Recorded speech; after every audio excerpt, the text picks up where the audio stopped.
Another possibility in here is when my partner or opponent is attacking in and it's got really good position, if I can circle his body this way. Now, a moment ago, I was sweeping and bringing his body around the arm side, the side that he has controlled. Sometimes, if I can get him to come around the opposite way, this way, what I can do now, controlling his head, is hop forward, hooking and driving through. I need to get his foot to where I can reach it, and I need to do that by pushing in so he pushes back and then circling. Now, from here, there's a long reach. Not only that, look, if I reach here with my foot, what's the angle of my body? The angle of my body is such, I'm going to go down. So when you attack this type of technique, I am not like the foot sweep movement. I'm the opposite. This time, the angle of my body is forward. Colby's in this position here after I pushed in and got him to circle. My foot's relatively close now, but it's not close enough. And if I were just to reach, you can see here the angle of my body, and I'm exaggerating to make the point, is backwards. Okay? In this technique, I want my body leaning forward. I want this type of a motion here as I trip, as opposed to being back here. So, as I push Colby, and I get a little reaction, and I give him a tug, to get close to him so that I can get that favorable angle forward, I can't reach. I first got to skip in. Notice my rear foot. I skip in. Now, I don't skip in leaning back. If anything, I want to skip in leaning forward. And I'm not going to put my foot on the mat. I'm just going to keep that foot up, keep the weight down, trying to drive it down to the post that's not on the mat because I've kept it up, and I'm just going to keep inching forward. So I push into Colby, I get a reaction here. Notice I take a step so I'm driving in.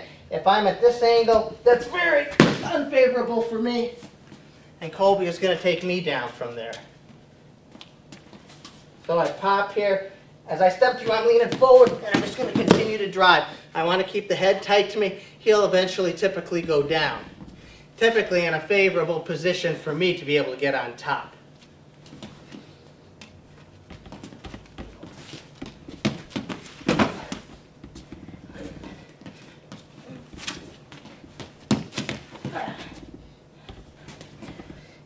Understand what the main goal here is. Once I've controlled his head, to get him close to me, and I pop in here, what I'm doing is I'm sagging, I'm trying to push my upper body, which is at a forward angle, to make his body go at a backward angle. And then what I'm trying to do, once his weight gets past the rear part of his heel here, what I want to do is try to put his weight down. So here, I'm sagging down. As I'm coming through, my weight is sagging down. As I'm hopping forward, my weight is down, and I want to drive him to where he doesn't have a post. This foot might be down, it might be up, but if it's down, if I can get his weight behind the heel, and I can drive it down, he's going to eventually lose balance. There'll be a point where his balance will be, or his center of gravity will be so far behind his heel, he will not be able to maintain himself upright. Now, you can also transition from here. If I'm pushing in here, if I hop through here, if he's holding on here, I can grab this position here and just drive through. If he loosens up, and where I grab, I'm grabbing the head here. I push into him, he pushes into me. I give a tug, I hop. If he holds on, hang on here, I'm going to push with my elbow now, like a forearm shiver here. I can transition to here, pushing with my elbow, transitioning to that far elbow. Almost in a similar manner like this when I was coming out of the 2-on-1 a moment ago. Alternatively, and the last option, if I'm pushing in, and I pull him and I hop through, if I can come through, I can drive as well. If he loosens up on that 2-on-1, go around the body to an underhook, to an overhook, keep my weight down. Notice my shoulder and chest are in and forward, and continue to hop forward. And when I hop, it's not a big hop, it's just enough to cover distance, because all the time, and as much of the time as I can, I want to keep the weight down. I'm keeping a lot of weight down. It'll break his balance eventually. From a situation where your opponent has a 2-on-1, you can sometimes get a double leg from this position, although, quite frankly, it's difficult, and the situation has to be created a little bit more favorable for you than it is, for example, right here. For example, if Colby has a good grip on my shoulder, this is going to be a no-go for me to get a double leg from this position. So the first thing I need to do is, for example, get head position. I mean, he has head position. He's got a really good shoulder control. I'm in bad shape here. I'm pretty much beat. So I need to get a little bit of space. I got a little bit of space now. So I get my head. I try to work with my head. I just give my arm a tug. I tried to slide him down my shoulder just a little bit because I don't want him to have such a good grip on my shoulder. Now he's controlling my arm. I'm in a little bit better position than I was a moment ago. Still not great position, but a little bit better. Now, he's typically going to hold on to this pretty tight. So what I want to do here, again, I want to get my head position. What I'm going to do is I'm going to bump into him and step. I'm going to corkscrew from high to low and attack a double leg while at the same time limp-arming out. Notice, though, if he has my shoulder really tight, I can't limp-arm my shoulder out because he's controlling my shoulder here. So I've got to get him down that arm slightly. Once I have him down, that arm down slightly, he doesn't have quite as good of a grip. And as you can imagine, too, this type of a technique is going to tend to work best when both opponents are slippery, and also, too, if it's towards the end of the match where both people are relatively fatigued as opposed to relatively fresh. What I'm going to do in here, after I've gotten a little bit of space, I'm going to step, and as I step through, I'm lowering my hips and corkscrewing down. I'm going to limp arm out. I'm going to come here and go into a double leg. The harder my opponent holds on to my arm in this position, notice Colby's position.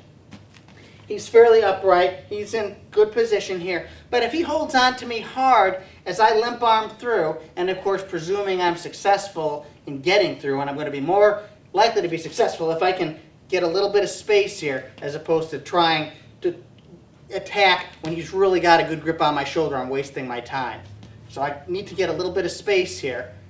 Once I do that, if he holds on tight, I want you to see what kind of position he gets in. So he's going to corkscrew. Notice his weight is slightly forward. And it's at that point I'm going to continue on in on my double. Now naturally, this move is quick. You spin and you attack and make contact all at once. You don't have a lot of time. But the premise of this move is, as I get enough space to be able to limp arm out and lower my level, he's holding on so tight that at first he's just trying to prevent me from moving, so he's getting off balance and moving slightly forward. At the point I'm able to break contact with him, he's adjusting his weight. By that time I've spun around and I'm attacking my double. Okay, that's the timing and that's the nature of this technique and what I'm trying to do mechanically. So Colby has a pretty good 2-on-1, so I've got to get a little bit of space here. Or say he's got a 2-on-1 that isn't, it's kind of sloppy. Okay, so it's a little bit lower. He's not controlling my shoulder effectively. I want to get my head inside. Might be pushing here. When I do this limp arm a lot, I'll try to typically give him a little bump here. And typically that helps get even more space. And I'm going to step. I want you to watch this foot. I'm going to step and lower my level. And as I do, I'm going to just spin and corkscrew around very quickly as I limp arm out. very quickly, I'm going to step, and I just limp arm up. My shoulder